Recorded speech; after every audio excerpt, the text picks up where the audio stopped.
A girl unexpectedly got into a car accident and was thrown into a quick transmigration system.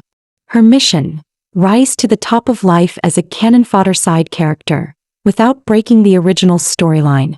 Hearing this setup, Yuyao nearly burst into tears. Wasn't this just forcing her to grind like a corporate slave in the system until she died? But to resurrect in her original world, Yuyao had no choice but to charge ahead. Knowing the danger, she still stepped into the tiger's den. With a sharp whoosh, the mission officially began. Just then, a fragile-looking girl stumbled and fell to the ground. The one who caused her to trip was none other than Yuyao. The scene turned awkward. Yuyao instinctively wanted to reach out and help Mang, the heroine, but she froze. She couldn't break character. She had a mission to complete. Snapping into her role in an instant, Yuyao's face twisted with disdain as she barked, "Quit pretending. Get up already." Mang slowly rose, while Yuyao's gaze locked onto the book that had slipped to the floor. According to the original plot, she was supposed to kick it down the stairs. Though guilt gnawed at her, Yuyao had no choice. For the sake of the story, she lifted her foot and kicked. But suddenly, her foot slipped and she fell straight into the arms of someone standing behind her. Reflexively grabbing onto the stranger, Yuyao looked up. Wait a second, this handsome black-haired guy. He wasn't part of the original plot at all. She quickly stepped back. After a moment's hesitation, she decided to stick to her role and snapped coldly, "What, don't you have legs? Couldn't you dodge faster?" To her surprise, the black-haired man didn't say a single word. He simply turned around and walked away in silence. Yuyao watched the young man limp away, realizing with a jolt that he was actually disabled. A pang of guilt rose in her chest. She hesitated, wondering if she should go and apologize, when suddenly a voice called out to her. Turning around, Yuyao froze. Wasn't that the male lead, Guur? According to the original storyline, Guur should be furious and scold her harshly.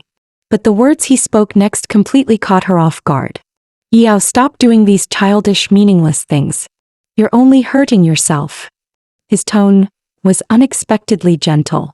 At that moment, the system Little Apple chimed in. "It's fine, host. The main storyline hasn't deviated. Don't be too strict on yourself." Hearing this, Yuyao snapped back into character.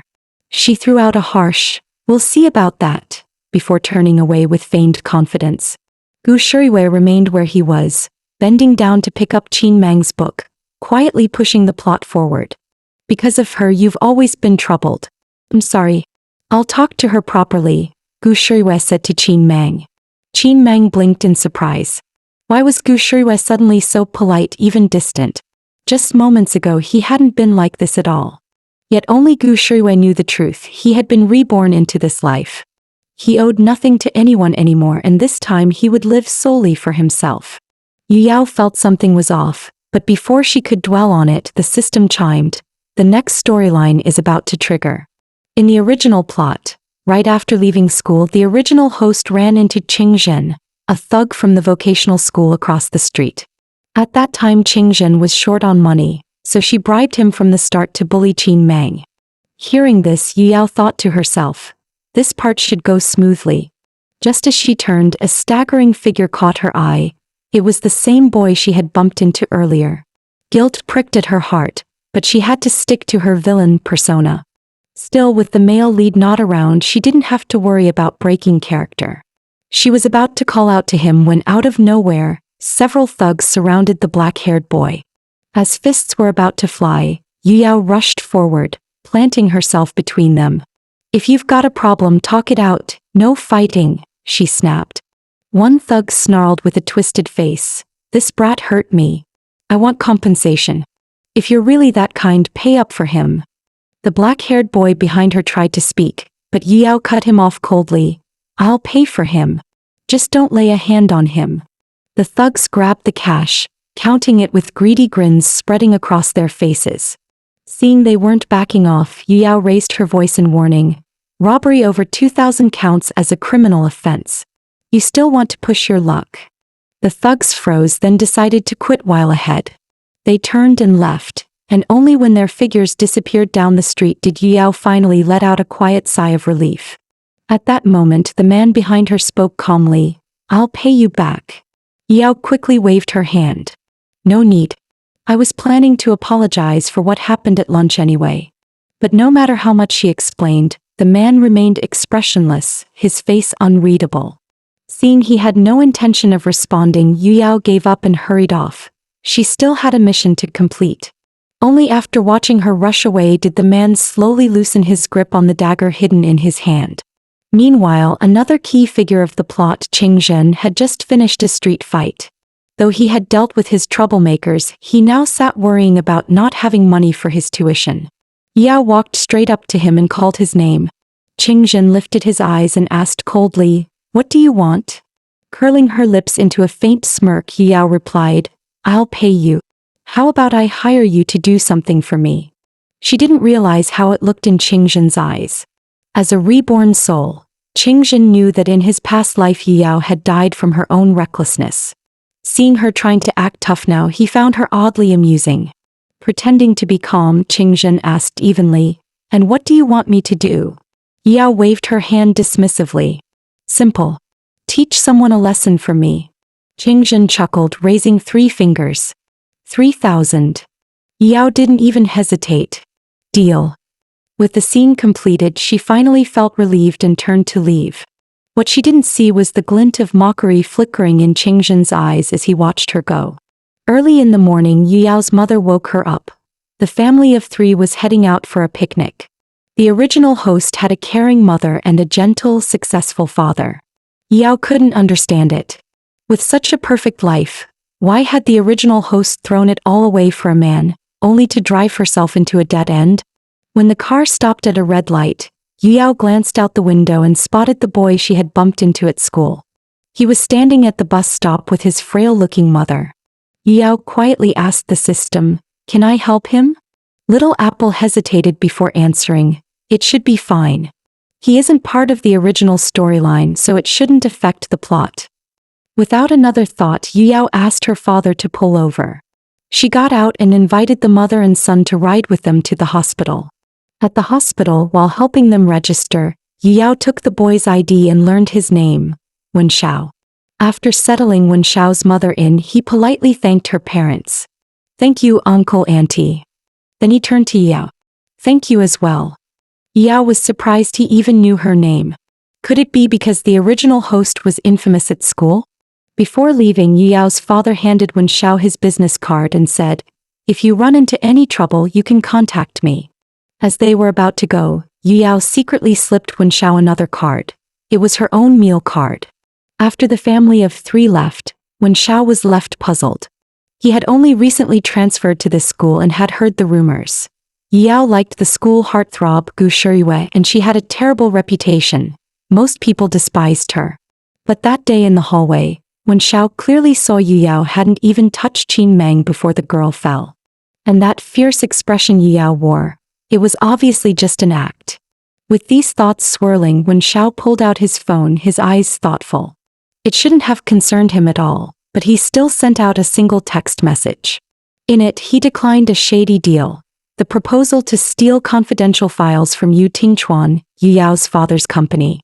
From that moment, the world's storyline began to shift in subtle, unseen ways.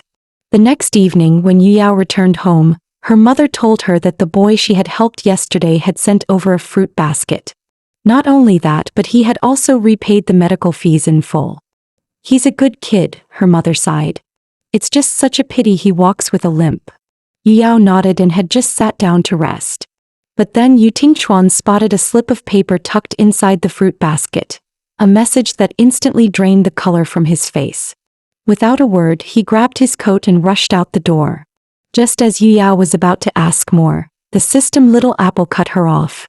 "Host, the next male supporting character is about to appear. Please advance the plot." A quarter of an hour earlier, the system had already warned her. "Your cousin Yanluo will be staying at your house for a while, since he's entering a violin competition. He'll be moving in tonight." As soon as the words fell, the mission triggered. A bespectacled boy walked into the house, guided by Yao's mother toward the guest room to rest. Halfway there, Yao suddenly stopped him. "I heard you're joining a violin competition. I've got a fine instrument. Want to take a look? Yanluo didn't refuse. Hearing that, Yuyao pulled out a violin handcrafted by a master, ready to play out her villainous role in the plot. She smiled slyly. I can give this to you, help you win the competition. But I have one condition. Your opponent Mang is my sworn enemy. I want you to crush her, make sure she loses. After that, this violin will be yours. What do you say? According to the original storyline, Yanluo should refuse, and then she'd get to deliver the mocking line about his poor violin skills. That would complete the task. But this time Yanluo simply nodded. All right. Yuyao froze, momentarily speechless. He actually agreed. The plot was collapsing before her eyes. Flustered, she still had to carry on. The lines weren't finished and the script had to keep moving. So she shoved the violin into Yanluo's arms and snapped, "Take it and practice properly. With your half-baked skills, don't you dare disgrace this masterpiece." After that, she even winked at the system. That should count as the same effect as the original line, right? Yanluo accepted the violin, his expression thoughtful. As a reborn soul, he no longer acted on impulse the way he once had. In his past life, it was because he refused such a fine instrument that he lost the competition and eventually parted ways with the violin altogether. Carefully putting the violin away, he mused that although his cousin's tone was harsh, her gesture actually seemed well-intentioned. A flicker of curiosity rose in him. What was his cousin really hiding beneath that tough, pretentious mask? Elsewhere in a cafe, a black-haired boy was surrounded by a group of flashy girls. It was Wshia, working a part-time job to support himself. A blonde girl, smitten by his looks, leaned in with flirtatious eyes, asking for his WeChat. Wshia didn't even blink. Standing at the counter, he simply pointed to the QR code on the side.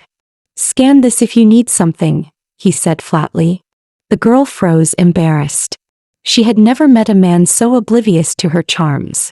Just then, another customer's voice rang out from behind. "Excuse me, one coffee please." Wshia picked up the tray and walked over, though his steps were stiff and uneven. The girls behind him noticed his limp and scorn flickered in their eyes. So he's crippled after all. At that moment, a few other thugs at nearby tables joined in the mockery, shouting one after another for Wshia to bring food to their tables. Watching from the window seat, Yuyao felt her anger rising. This is just picking on him because of his limp.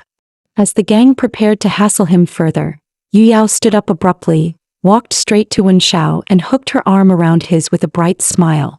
"Come on, didn't you say you still owe me a tutoring session?" Dragging him along, she glanced back at the gaudily dressed girls and sneered, "What are you staring at? With that tacky wannabe look, you're just scaring people."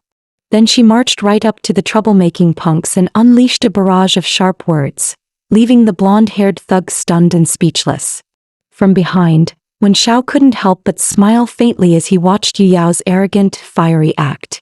But before he could say a single word, Yuyao had already pulled him away. Her outrage wasn't just because Wshia looked defenseless and she wanted to stand up for him. It was also because the scene stirred old memories of a kind neighbor brother from her childhood who, with an injured leg, had suffered endless humiliation. She couldn't bear to watch the same thing happen again right in front of her eyes. Wshia glanced at Yuyao pulling him out of the cafe and reminded softly, "It's still my shift right now."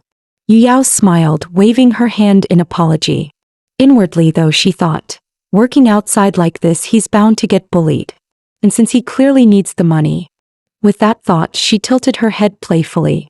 "Can you tutor me after school? I'll pay you for the lessons." Wshia shook his head. "No need for payment." Yuyao pressed further. "You don't want to? I really don't mean anything else. I just want to be friends." Wshia replied calmly, "It's not that I don't want to." Hearing that, Yuyao broke into a grin. "Then it's settled. Starting tomorrow after school, you'll give me an hour of tutoring every day." A faint warmth flickered in Wnshiao's eyes as he nodded.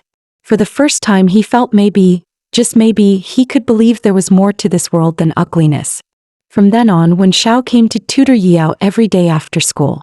One evening, just after a session ended, Yuyao smiled as she walked him to the door.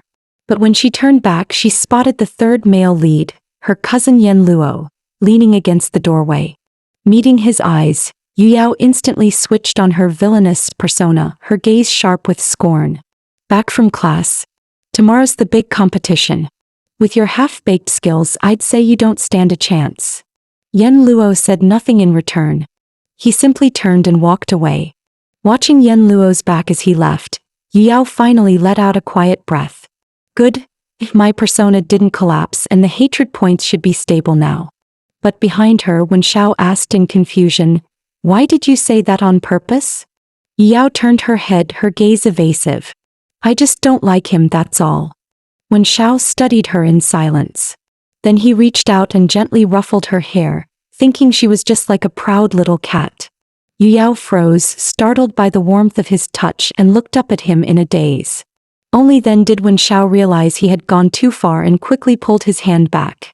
Yuyao lowered her eyes and murmured, "Don't worry about it. I'd never treat you that way." Wen Xiao nodded lightly and turned to leave. Yuyao's voice softened as she bid him farewell. Meanwhile, upstairs, Yanluo watched the two of them chatting and laughing. A flicker of surprise crossed his mind. This boy never even appeared in my last life. Who is he to make my unruly cousin act so tame? The next day, Yuyao went to school as usual. During the break, she followed the plot and showed up at the door of Guu's classroom, making sure to brush up her presence. As expected, Guur barely acknowledged her, showing little interest in conversation. One of the boys behind him leaned in with a grin. "Gu, I think Yuyao's no worse than Mang. Are you really not going to give her a chance? If you keep ignoring her, I might just make a move myself." Guur's reply was filled with certainty and confidence. "It won't matter who tries. Yuyao is completely devoted to me." He remembered clearly, in his previous life, many had pursued Yuyao, but she ignored them all, remaining loyal only to him. Even after he hurt her, in the end she still chose to sacrifice herself for his sake. At that moment, Guur glanced toward the doorway, his eyes settling on Yuyao. She caught the look instantly, joy sparking in her heart. "The male lead saw me. That means today's presence brushing task is complete." With that, she spun around and skipped off happily, her steps light with relief. From inside the classroom, Guur watched her retreating figure, a trace of delight stirring in his heart. The next day, the violin competition officially began. In the original storyline, the champion of this event should have been the heroine, Mang. But this time, Yanluo had already agreed to Yuyao's request to create obstacles for Mang. Still, the system Little Apple reported that the plot was progressing normally. For now, there was nothing to worry about. Yanluo stepped onto the stage carrying the custom-made violin Yuyao had given him. His performance was smooth and flawless, the melody flowing with grace and precision. Even Yuyao couldn't help but marvel at how outstanding he sounded. Then came Mang's turn. But unlike the original story, she ended up choosing the very same piece as Yanluo, and in comparison her performance paled completely. Yuyao could only sigh helplessly. "Great. Yanluo actually ended up slapping Mang in the face for me. Now the plot's broken again." Yet suddenly Little Apple chimed in, "Not necessarily." Yuyao was left speechless. Why is this system always so casual when the story collapses, but so strict whenever it comes to my tasks? The host finally announced the results. First place, Mang. Second place, Yanluo. Yuyao was stunned. "Are you kidding me? Did the judges all go deaf?" Anyone with a shred of musical sense could tell Yanluo's performance was far superior. On stage, Yanluo's eyes darkened. Even after being reborn, he still couldn't escape the same fate. The host motioned for the runner-up to step forward, and Yanluo was about to walk up when Yuyao's voice rang out. She stood abruptly, her voice sharp with indignation. "Wait, I object." The audience erupted into murmurs. "What's Yuyao doing? Is she actually causing trouble for Mang's sake?" Ignoring the staff trying to stop her, Yuyao strode to Yanluo's side and held out her hand for his violin. Without a word, she set it on her shoulder and began to play. After a few moments, her expression grew solemn and she called out to the judges, "Art should never be tainted. If you truly believe in fairness and justice, then don't stop me now." The judges exchanged uneasy glances, but before they could respond, Yu Yao had already launched into her performance, the exact same piece Mang had just played. When the piece ended, Yu Yao spoke firmly. This section I just played, surely everyone here could hear the difference from Mang's version. The difference is that her transitions were clumsy and awkward. Even an amateur like me could hear the mistakes. So why did it sound completely different to the judge's ears? Mang's face flushed with embarrassment as Yu Yao openly challenged both the judge's professionalism and their integrity. Before she could finish, a crisp round of applause rang out from the audience. A long-haired man stepped forward. Everyone recognized him instantly. He was the renowned violinist Ching Xen. The judges exchanged nervous glances, panic flashing in their eyes. Damn it! If Ching Xen has shown up, how are we supposed to push through this predetermined result? Mang lowered her head in defeat. She already knew, now that Ching Xen had spoken, even if she held the title of champion, it would be meaningless. Ching Xen walked up to Yu Yao and smiled approvingly. Well done, young lady. Would you like to become my student? Yu Yao shook her head with a light laugh. I'm just an amateur. I only did this to stand up for my cousin. Ching Xen chuckled. No need to be upset. If he's interested, he can always come study under me. Yanluo's heart trembled at the words. A chance to study under Ching Xen himself? Later he really did receive a recommendation letter from Ching Xen. Back home, as soon as Yu Yao walked through the door, her parents greeted her with warm congratulations. But right then Yu Yao received a new system task. She had to keep up her villainous act and restore Yanluo's hatred value toward her. With a resigned sigh, Yu Yao muttered, "Fine." Putting on a disdainful look, she walked up to Yanluo and sneered, "What's there to be proud of? You just got lucky. With your level, she only took pity on you." Before she could finish, her mother smacked her on the head. "Yao, how can you talk like that?" Yu Yao rubbed her head with a pout, but Yanluo didn't get angry. Instead, he smiled softly and said, "Thank you, cousin. I really owe you for today." Then he even bowed politely to her family. Seeing this, Yu Yao's mother quickly urged, "Apologize to your cousin."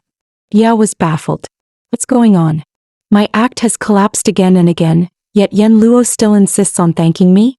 Deciding not to play along any further, she thought, I can't back down now. So she grabbed Wshia, who had come to tutor her, and turned to leave. Back in her study, Yu Yao slumped over the desk, close to tears. The plot is spiraling further and further off track. Is my mission doomed? Seeing her so dejected, Wshia leaned down and asked softly, "Are you upset?" When she didn't answer, he reached into his pocket and pulled out a white rabbit candy, offering it to cheer her up. Yu Yao blinked in surprise. It had been years since she last tasted one. Her mom had given her one right before she was pulled into the system. Staring at the candy in a daze, she suddenly asked, "Do you have a nickname?" Wshia froze, caught off guard, and answered shyly, "Why are you asking that?" Yu Yao only looked at him expectantly, her eyes sparkling with curiosity. Wshia turned his head away and muttered under his breath, "It's Ajan." Yu Yao instantly picked up on it. "Then from now on I'll call you Ajan, okay?" Wshia stayed quiet, giving no reply. Yu Yao pressed further. "What? I can't." To him, nicknames were something intimate. He lowered his head and asked back, "Why?" Yu Yao smiled brightly. "Because we're good friends. You can call me Yao Yao too." A flicker of hesitation crossed Wnshiao's eyes, but in the end he didn't refuse. The next day Yu Yao went to school as usual. Her bold move yesterday, publicly questioning Mang's performance, had left several girls impressed. They took the chance to gossip, mocking how Mang tried to market herself as a talented girl, only to be slapped in the face by Yu Yao. Just as Yu Yao was about to respond, the system chimed in. Supporting male lead Dongyu has arrived. He's a rich second generation. Host, maintain your villainous persona. In the next instant Yu Yao's face shifted and she snapped loudly, Mang's nothing but an act. I can't even be bothered to expose her. Talented girl? Please give me a break. Sure enough, Dongyu stepped forward immediately, retorting, so Mang's fake, and you're supposed to be the real deal? Yu Yao shot him an impatient look. Of course she's a fake little talented girl. Only idiots with too much money like you would fall for her act.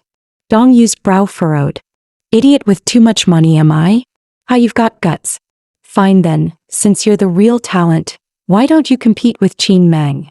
He leaned closer, voice sharp. This midterm exam, if you can beat Qin Mang, I'll admit she's a fraud and I'm the fool. Yao froze. Wait, what? Compete? That's not how this was supposed to go. I was just supposed to let him defend Qin Mang, take a few insults and move on with the plot. But Dong Yu pressed further, eyes cold. If you can't beat her, then get out of number one high. Backed into a corner, Yu Yao refused to cower. She sneered. So it's a bet, huh? Then make Qin Mang show up herself. Whoever loses leaves. Yu Yao only meant to throw Dong Yu's words back at him, but the very next moment, Qin Mang herself stepped forward. If you insist on a bet, then I'll see it through to the end. The wager had clearly been proposed by Dong Yu, yet the way Qin Mang put it made it sound as if Yu Yao had forced her hand. At this point, backing down would have been public humiliation. Yu Yao raised her voice. Fine, let's bet. I'm not afraid of you. Qin Mang chuckled lightly, then turned and walked off with Dong Yu at her side. After school, Yu Yao waited as usual for Wshia so they could head home together, but this time he never showed up. A classmate from Wshia's class told her he hadn't been at school the entire afternoon. The girl looked surprised to see Yu Yao asking about him. She hadn't expected the two to know each other. Still, she thought Yu Yao seemed nothing like the rumors. She was pretty, polite, and approachable. Just as Yu Yao was about to leave, the girl called after her again, lowering her voice. I heard. Wshia's mother passed away. In the old city's public housing, a black and white portrait of Wshia's mother sat solemnly on the table. Wshia sat hunched on the sofa, head bowed, silent and heavy with grief. When Yu Yao arrived at his home, the door was opened by a shrewd-looking middle-aged man, Wshia's uncle. She walked up to Wshia, but seeing the raw sorrow etched on his face, she suddenly didn't know what to say. Wshia slowly lifted his head and whispered, Yao? Yao's heart clenched. She reached out, holding his hand gently. I'll stay with you. His gaze flickered as he looked down at her hand clasping his. A storm of thoughts swirled within him. Why is it you who appeared in my world? We were never meant to belong to the same one. At that moment, a woman dressed in black approached, interrupting them. She was a cemetery staff member there to help process the paperwork. Still overwhelmed by grief, Wshia couldn't respond. Yu Yao quietly stepped in, taking the documents and handling the process on his behalf.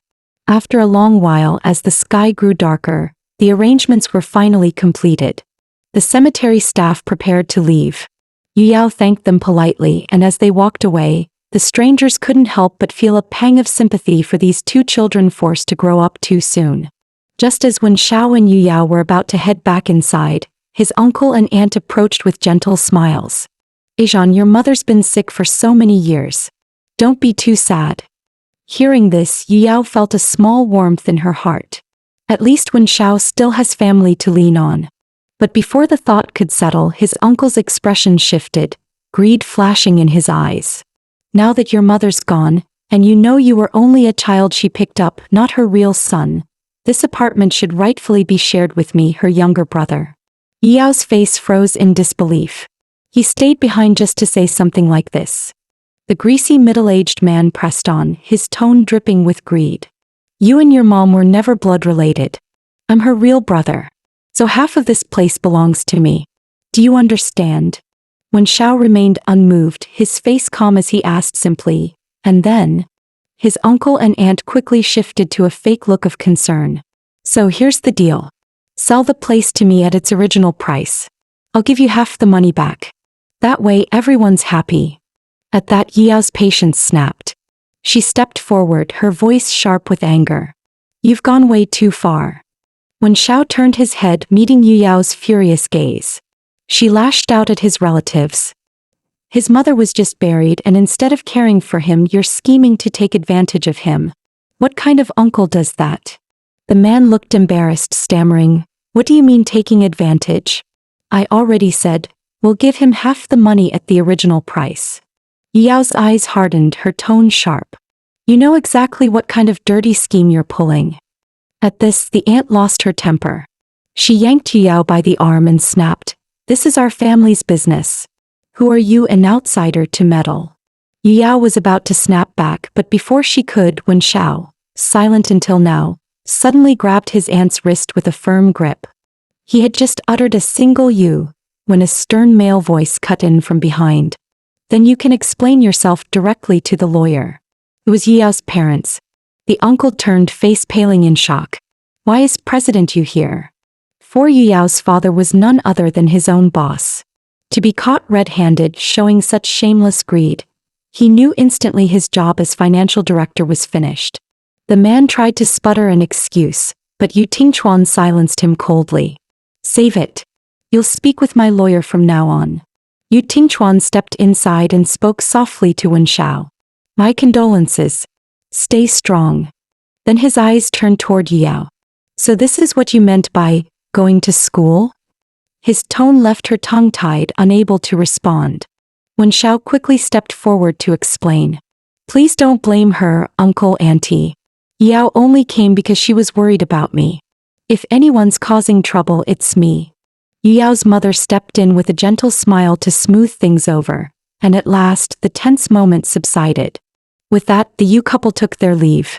Walking slowly at Yao's side, Wshia felt a hollow ache inside him. The past few days felt unreal, like a dream, but through it all she had been there. He had once believed that when his mother died, the meaning of his existence would vanish with her. But now, because of Yao, something had shifted. He realized he wasn't as alone as he thought. Overwhelmed, Wshia could no longer hold back. He reached out and pulled Yao gently into his arms, whispering her nickname, Yao Yao. Before she could respond, his embrace tightened, holding her even closer. Yao felt his head bury into the crook of her neck, his silent trembling betraying the tears he couldn't shed aloud. She lifted her hand and patted his back softly, murmuring, It's okay. All the bad things will pass. Things will only get better for us. The moment news spread that the notorious Yao was going to compete with top student Qin Mang, the entire school buzzed with mockery.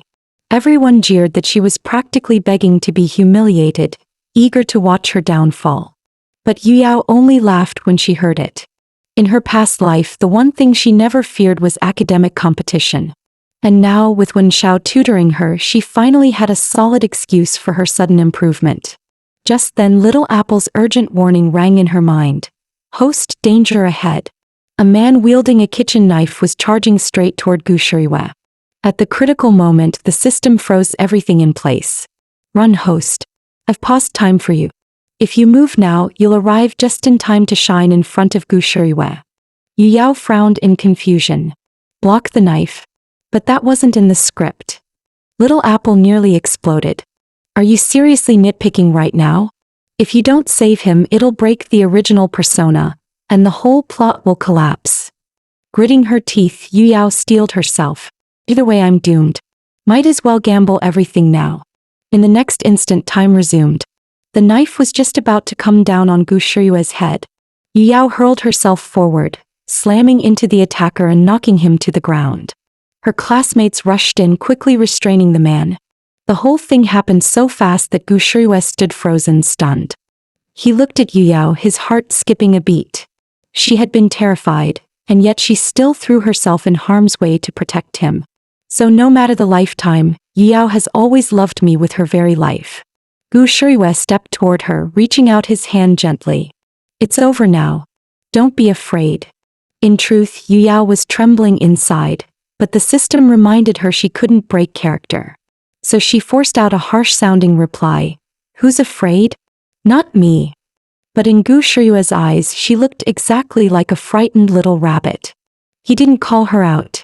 Instead, he spoke softly. All right then. You're not afraid, but I am. Later, once the attacker had been taken away, Guur trailed behind Yao, insisting on walking her home. She shook her head firmly. That's not necessary. Just then, Wshia came over after class, smiling as he asked, Are we still doing tutoring today? Yao quickly nodded, then tugged at his sleeve before turning to Guur. My driver's here already. No need to trouble yourself. I'll head back with Wshia. Guur's eyes lingered on Wshia for a long moment, sizing him up before he finally nodded. All right. Go on then. Hearing that, Yao didn't stay a second longer. She turned and bid him goodbye. Watching her walk away, the corner of Wshia's lips curled. She acts so fierce, but the moment I get close, she turns into a frightened little rabbit. How adorable. His thoughts drifted back to his past life. How his prejudice had kept him from ever treating Yao kindly. Now regret burned in his chest. But this time he still had a chance. During tutoring later that day, the ever-rational Wshia suddenly spaced out. Yao noticed his distraction and asked softly, "Is something on your mind?" Wshia hesitated before finally asking, "Do you really like Wshia?" Yao's heart screamed no, but unable to break character, she forced out two reluctant words, "I do." Xiao's gaze darkened at Yao's reluctant, "I do." Memories of their time together flashed through his mind, bittersweet. Of course. At her age, what girl wouldn't fall for someone like Wshia born to shine? A knot of unwillingness twisted inside him, but he crushed it down. I don't even have the right to feel this way. Someone like me, born with flaws, doesn't deserve such desires. Seeing his pale expression, Yao frowned. Are you feeling unwell? Xiao's eyes carried a weary flicker as he muttered, I'm just tired. Let's stop here for today. With that, he packed up his things and walked away. Yao watched his lonely back, a vague unease stirring in her chest. Not long after, her door was knocked again. It was her cousin Yanluo. He handed back the violin and added quietly, From now on, I just want to focus on studying. I won't play music anymore. Suspicion flickered in Yao's eyes. She knew better than anyone. Yanluo loved the violin deeply. He was lying. She caught his evasive look and pressed him sharply. Tell me the truth. At last, Yanluo stammered, It's my mom. She's afraid music will distract me from my studies. She says it's for my own good. Yao let out a cold laugh. For your own good? Sounds more like control. What, are you going to let her dictate your entire life? The words stung, but to Yanluo they struck like a bell tolling in his chest. In his last life he had bowed to his mother's will, entering medical school, marrying the bride she chose. He had never once lived for himself. His entire life had been neatly arranged by her. This time, reborn anew, Yanluo clenched his fists and made his choice. Never again. I won't repeat that fate. Watching Yanluo's conflicted expression, Yao asked, So what exactly are you planning to do? At last he confessed, I was going to say goodbye, and then run away from home. Yao was speechless. Seriously? How childish is that? Just then Little Apple chimed in. Host, keep him here. If the third male lead leaves, it'll disrupt the storyline. So to comply with the system, Yao sneered, Run away? And what, spend your whole life working dead-end jobs with nothing but a high school diploma?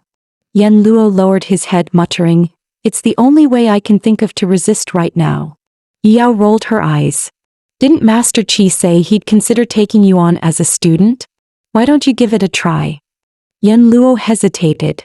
Master Qi's editions were open worldwide, held overseas, completely out of his reach. Seeing the embarrassment in his eyes, Yao disappeared into her room, then returned with a bank card. She pressed it into his hand. This is my New Year's money. It's enough to get you there. Yanluo was visibly moved as he accepted it. Yao, scrambling to keep her villain act intact, added snidely, Look at you, so pathetic. Don't forget, it's a loan. You'll pay me back. Yet to Yanluo, there was no insult in her words. He knew she was soft-hearted beneath the harsh front, clumsy at expressing herself. Yao, thinking she had hurt his pride when she saw his reddened eyes, piled on, Crying at your age? How useless can you be? To her surprise, Yanluo chuckled, lifting his gaze with tenderness. It's fine. In front of my cousin, I don't mind losing face. He even thumped his chest, declaring firmly, No matter what happens in the future, I'll protect you. Yao blinked in shock. Wait, what? Weren't his hatred points full just a moment ago? How did he suddenly cheer up? The next morning, Yao froze the moment she stepped into class. Her desk was piled high with heart-shaped breakfast boxes. In the center, none other than campus prince Wshia, the very boy who had always brushed off her efforts before. She was stunned. Could this be His way of thanking me for saving him yesterday? Just as she sat down to eat, Gurshui's voice called from the doorway, asking her to step outside. Yao's face darkened instantly. What the hell? Did he just call me Yao Yao, in front of everyone? Something's definitely off here. Forcing herself to stay calm, she walked up to him. What do you want? Gu Shuiwei looked her in the eye, his tone grave. Yao Yao, end the bet with Qing Mang. Please. He couldn't bear to watch this version of Yi Yao suffer again. With Dong Yu backing Qing Mang, no matter how it ended, Yi Yao would come out losing. Yi Yao blinked, utterly bewildered. Why is Gu Shuiwei suddenly bringing this up? Afraid she'd refuse, Gu Shuiwei pressed on. I don't like Qing Mang and I never will. So don't fight her on my account. Yi Yao was left speechless, her thoughts in chaos. How did things twist into this? And how am I supposed to spin this without breaking character? After a moment of thought, Yi Yao finally found a way to respond. Her expression turned displeased as she shot back. Are you that afraid she'll lose? So afraid you'd even tell me you don't like her? Gu Shuiwei opened his mouth to reply, but Yi Yao cut him off sharply. Save it. I'm not falling for your tricks. I'll make sure she's driven out of first high. With that, she spun on her heel and stormed off without a backward glance. Watching her retreating figure, Gu Shuiwei let out a quiet sigh.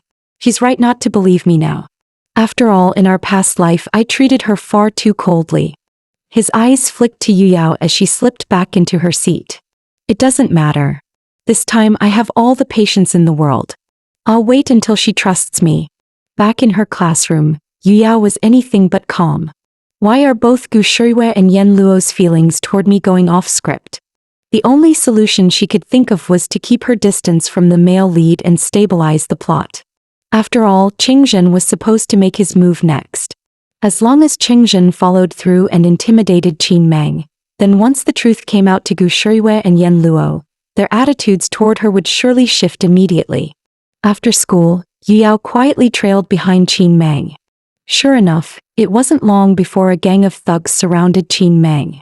Yu Yao had assumed they were only there to scare her. But to her shock, their behavior grew more and more brazen. One of them even reached out to grope Qing Mang. Yu Yao couldn't hold back any longer. She dashed forward, stepping protectively in front of Qing Mang and shouted, Ching Xen, tell them to stop. She remembered clearly, in the novel, Ching Xen was never this reckless. Why were his men acting with such disregard? Desperately, she yelled again, Where's your boss? Get him out here. The leader arched a brow and sneered. I'm the boss here. Looking for me, pretty girl? Guess today's my lucky day. This one's even prettier. Qing Mang's face darkened instantly at the words, even prettier. In a sudden move, she shoved Yu Yao forward and cried, That's right. She's prettier, wilder too. If something happens, she won't make a fuss. You guys can have her. Just let me go. With that, Qing Mang turned and bolted, leaving Yu Yao trapped in the circle of three thugs. Yu Yao stood frozen. These thugs weren't Qing Zhen's men at all. She never imagined the plot would twist so dangerously. Little Apple, powerless in this situation, could do nothing but call the police and anxiously wait. Just as one thug's hand slid toward Yu Yao's leg, a loud crack rang out. He was struck from behind. Gu Shuiwei had arrived. The gang tried to fight back, but they hadn't expected Gu Shuiwei's swift, practiced moves. Within moments he had taken them down. The thugs scattered in panic and soon after, police cars arrived on the scene. Gu Shuiwei told the officers simply, Yu Yao was just attacked by muggers. They've already fled. Meanwhile, Little Apple whispered in Yu Yao's ear. During the entire ordeal, Qing Xen had been nearby, watching without lifting a finger. Yu Yao's heart sank. So Qing Xen hadn't broken character, but his cold-blooded indifference was chilling. After the police left, Gu Shuiwei turned to her. He explained that he hadn't shared the details of the assault. He didn't want rumors spreading and ruining her reputation. Looking at the shaken Yu Yao, so meek and quiet compared to her usual fiery self, he couldn't help but reach out and pat her gently on the head. Don't be afraid, he murmured. I'll take you home. The next morning at school, word of Gu Shuiwei saving Yu Yao spread like wildfire. In Wenxiao's class, everyone was buzzing. Yu Yao got mugged, but Gu, the campus prince, swooped in like a hero and saved her. Hearing this, Wshia finally understood. No wonder Yu Yao had told him not to come for tutoring yesterday. She hadn't been pushing him away. She just didn't want him to worry. He instinctively stood up, ready to find her. But as he stepped off the stairs, his feet froze. Across the way, he saw Yu Yao and Guur at the classroom door, chatting and laughing together. Xiao's heart sank. He turned on his heel. A cripple like me has no right to stand at her side. He told himself firmly, give it up. This was never something I deserved in the first place. At last, Wshia pulled out his phone and typed a message to Yu Yao. Something came up tonight. I can't make it to tutoring. After school, Wshia happened to overhear the same thugs who had harassed Yu Yao 2 days ago. To his disgust, they were laughing and joking about it openly, as if it were entertainment. From their words, Wshia realized it hadn't been a mugging at all. It was attempted assault. Their arrogant laughter echoed in his ears, and a steely resolve formed in his chest. Anyone who dares lay a hand on Yu Yao, I won't let them go unpunished. Meanwhile, at the school gate, Yu Yao confronted Ching Xen. Why didn't you show up that day? You took my money but didn't do what I asked. Ching Xen froze, speechless. He couldn't exactly admit that he'd been stunned by Qin Mang's betrayal, and by the time he recovered, Guur had already intervened. Instead, he just gave a cold snort, wearing a careless smirk. Yeah, I took it. Didn't do the job. Guur asked softly. What's wrong? Do you not like me coming to see you? Yu Yao lowered her gaze and murmured, everyone's watching us. To Guur, her shy demeanor only made her seem more adorable. He said gently, I just wanted to tell you about the other day. Those guys who bothered you, they've been dealt with. They won't be able to bully anyone again. You don't need to be afraid.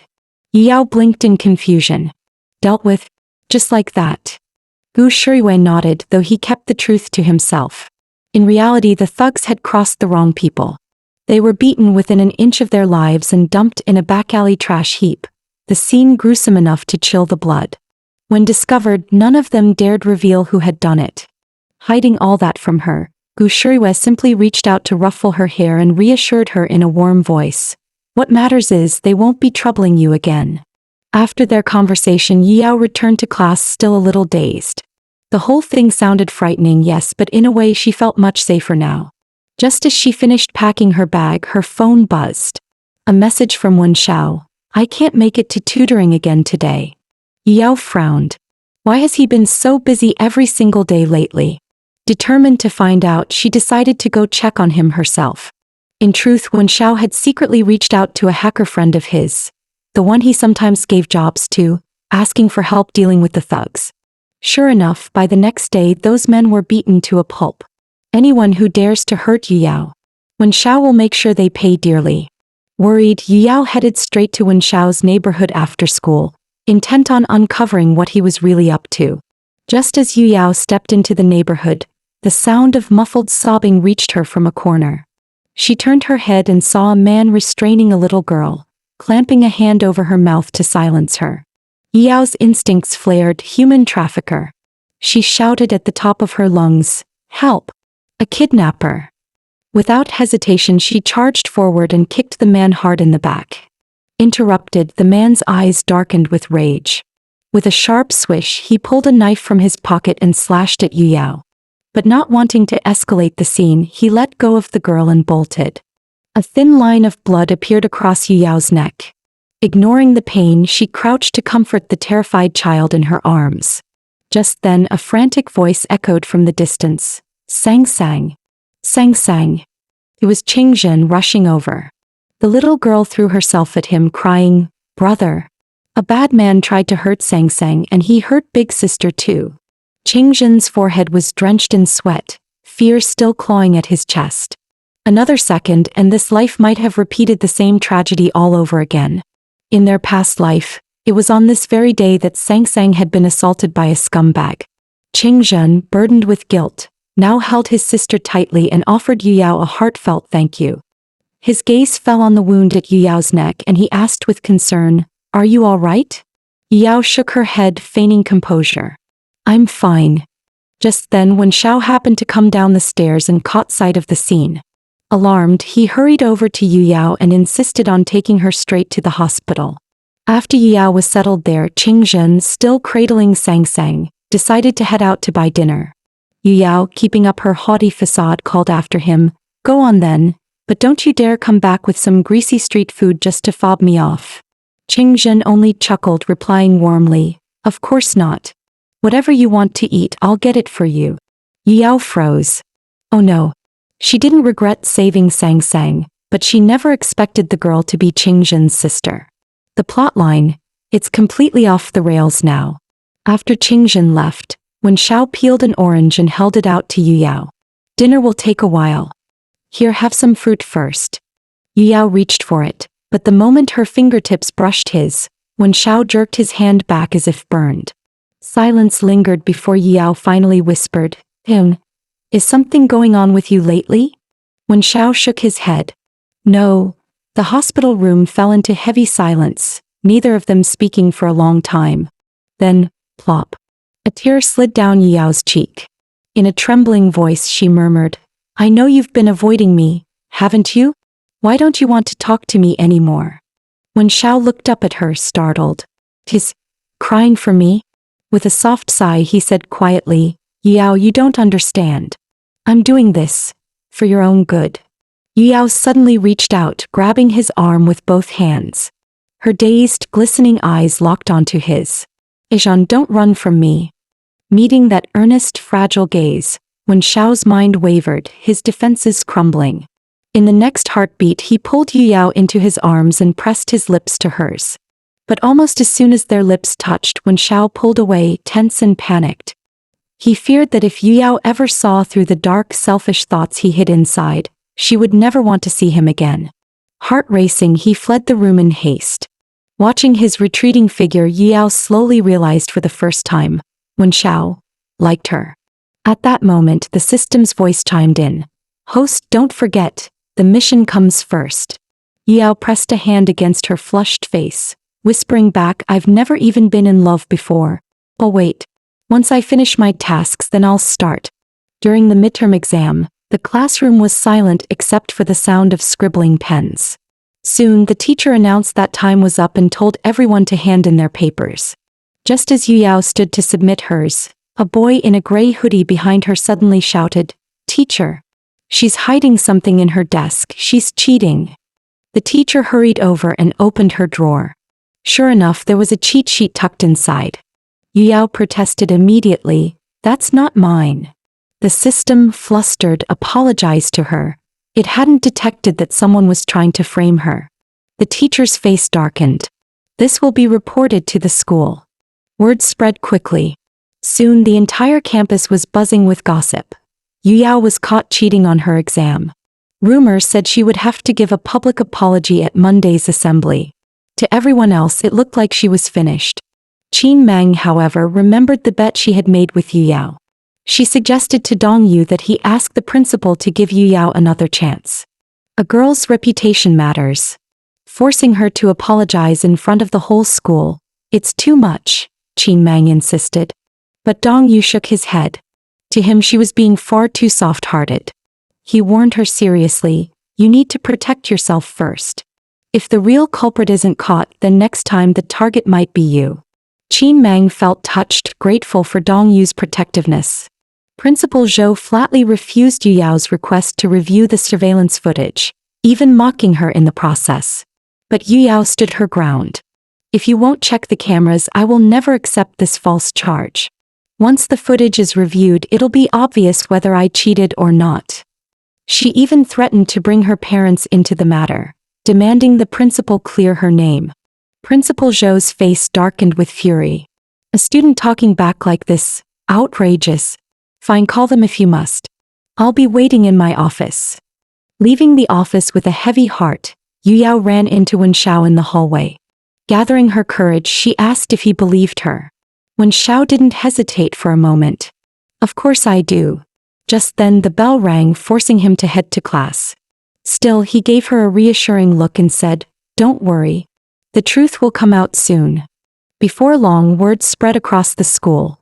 It was Lin Bing who had framed Yu Yao. Sympathy quickly shifted in her favor. Just as everyone was buzzing about it, the incriminating video on the school forum suddenly disappeared. Students wondered aloud why the school would cover it up, then realized the video had originally leaked because of a hacker intrusion. Some whispered, could it be the infamous Black Spade K who did this? Others scoffed. Surely a legendary hacker like that wouldn't bother helping Yu Yao. In the principal's office, Lin Bing finally confessed. He had planted the cheat sheet out of jealousy, simply because he disliked Yu Yao. Principal Zhou told him to call his parents, write a self-criticism and dismissed them for the day. But Yu Yao refused to let it end there. You accused me of cheating without evidence and forced me to face public humiliation. Now that Lin Bing has admitted to framing me, shouldn't there also be an apology? Reluctantly, Principal Zhou ordered Lin Bing to apologize and hand in a written statement. Scowling, Lin Bing muttered an apology. Yet Yu Yao pressed on, turning her sharp words toward the principal himself. Your own remarks hurt me too. Principal Zhou sneered, mocking her poor grades and warning her not to push her luck. Yu Yao shot back firmly. Since when are grades the measure of whether someone deserves an apology? The principal's expression hardened. Finally he snapped, fine. If you can place in the top 100 of the grade, I'll apologize. Without hesitation Yu Yao agreed. Dong Yu sneered, still unconvinced. Even if you didn't cheat, you won't escape being kicked out of number 1 high in the end. Yu Yao's gaze sharpened as she shot back coldly. Then you'd better be ready to admit you're the fool with too much money to burn. At that moment, the system whispered a reminder. The surveillance footage had only surfaced because Wshia secretly dug it up for her. Yu Yao froze, her heart stirring with complicated feelings. She resolved to find Wshia and thank him face to face. A man in dark sunglasses asked coolly if Wshia had made up his mind. The boss wants to see you. Show your face once and everything in the past will be wiped clean. Refuse, and you die. Wshia rejected him without hesitation. The man sneered, bringing up how Wshia had dealt with thugs for Yu Yao. You must care about her a lot. Maybe I should go have a little chat with her instead. Wnshiao's expression darkened instantly. The man pressed on, promising that if he went to see the boss, Yu Yao would remain unharmed, throwing in a few mocking compliments as bait. Wshia fell silent, then shut the door and got into the car. From a distance, Yu Yao happened to witness this scene. Suspicion gnawed at her. Who is he leaving with? She quickly hailed a taxi to follow and asked the system anxiously what was happening with Wshia. But even the system admitted it didn't know. It wasn't long before the man in sunglasses noticed they were being tailed. With a sharp twist of the wheel, he changed course. Suddenly, a massive truck barreled out of nowhere, slamming into their car and sending it plunging into the water. As the icy flood engulfed him, Wshia felt certain he was about to die. In that fleeting moment he whispered Yu Yao's name. Then through the roar of shattering glass he saw her face, Yu Yao's face, shining through the water almost like a dream. Yu Yao dragged Wshia up to the surface with all her strength.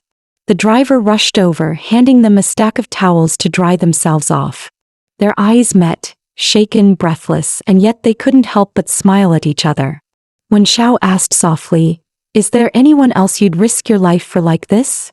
Yu Yao thought for a moment before answering earnestly, "Aside from you, only my parents." Wnshiao's chest tightened, but a quiet smile spread across his face. "Even if I can never truly be the one by her side, this much is enough," he promised in a steady voice. "From now on I'll never avoid you again." Yu Yao's eyes lit up at his words, her heart overflowing with joy.